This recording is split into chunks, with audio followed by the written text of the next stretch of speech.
خوشحال سادات خپله دنده رسما پیل کړه.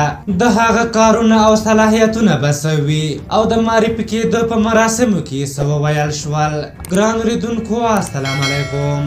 د کورنیو چارو وزارت پخوانی امنیتي معین مل پاسوال خوشحال سادات د عامه ساتنې د ملي تصدۍ د عمومي رئیس په توګه خپله دنده پیل کړه. نوموړی نن د ملي امنیت سلاکار ډاکټر حمدالله محب له لوري د عامه ساتنې د ملي تصدۍ د عمومي رئیس په توګه د دغې تصدۍ کارکوونکو ته معرفي شو.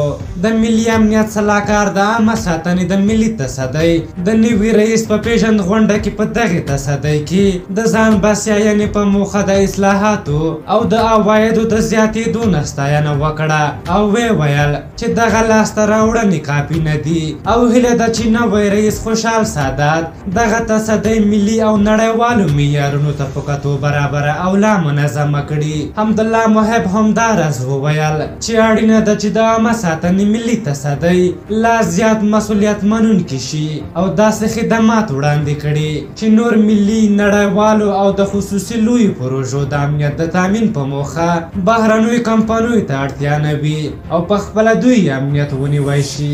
دغه راز د کورنیو چارو سرپرست وزیر مسعود اندرابي د پولیسو په تقویت او په دغه سکتور کې د غښتلي کدرونو په پیژندنه کې د ولسمشر محمد اشرف غني او د ملي امنیت سلاکار له ملاتړ مننه وکړه.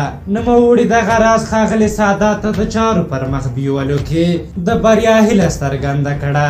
د خوشحال سادات نوې دنده به د هېواد د سترو ملي پروژو لکه ټاپي، کاسا، زر، اورګاډي لیکو جوړولو، د اوبو سترو بندونو، مهمو دولتي ادارو، بهرنیو موسسو، خصوصي سکتور، بانکونو او نورو ټولګټو پروژو امنیت وي. پخوا به د دا ډول پروژو امنیت تر ډیره بهرنیو کمپنیو ته سپارل کېده، خو د خوشحال سادات په راتلو سره هیله ده چې دوی به په خپل امنیت ونیول شي او داسې هم ویل کېږي چې شاید رجال برجسته هم په همدې تصدۍ پورې ونښلول شي. په هر حال سادات ته د هغه د نوې دندې مبارکي وایو او په چارو کې ورته د بریا هیله کوو. که زموږ ویډیو مو خوښه شوې وي ضروري لایک کړئ. تر بلې ویډیو مو په لویو بخښونکي خدای سپارم. د الله په امان.